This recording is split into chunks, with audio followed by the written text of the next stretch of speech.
Once upon a time, in a vast and sun-kissed land, there was a majestic lion named Mufasa, who ruled over all the animals of the Pride Lands. Mufasa was a wise and fair king, beloved by all creatures, from the smallest ant to the tallest giraffe.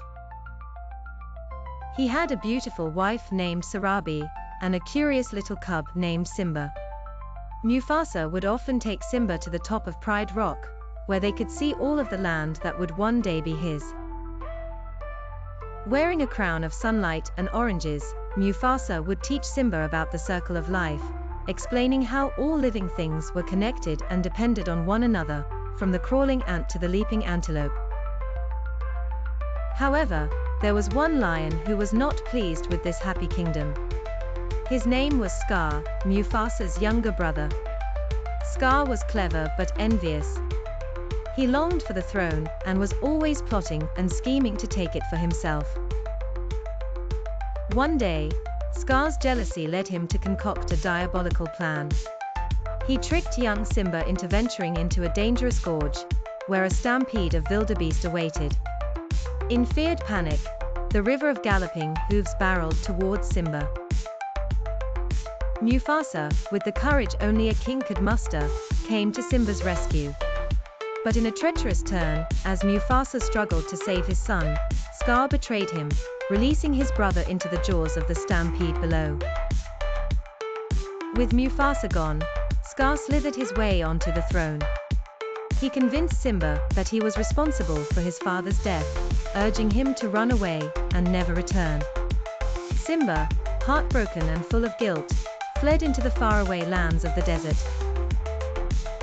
But fate had grand plans for Simba. In a lush and hidden jungle, he was discovered by two unlikely friends, a meerkat named Timon and a flatulent warthog named Pumbaa. With the pair, Simba found a carefree life under the motto Hakuna Matata, which means no worries.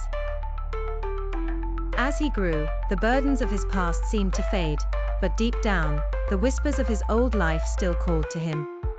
One starry night, as Simba lay on the soft grass, a wise old mandrill named Rafiki appeared before him. With a knowing smile, Rafiki guided Simba to a reflective pool.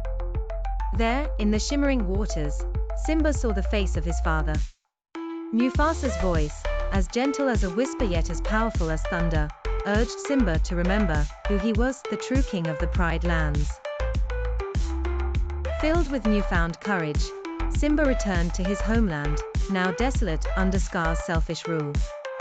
His heart ablaze with the determination of his ancestry, Simba confronted Scar atop Pride Rock. After an epic battle, filled with heart-stopping suspense and roaring bravery, Simba defeated Scar and reclaimed what was rightfully his. The circle of life was restored, and with the rain washing away the darkness, the Pride Lands blossomed once more under Simba's rightful rule. With Nala, his childhood friend by his side, and their new family, he vowed to continue his father's legacy of protecting all living creatures in the circle of life.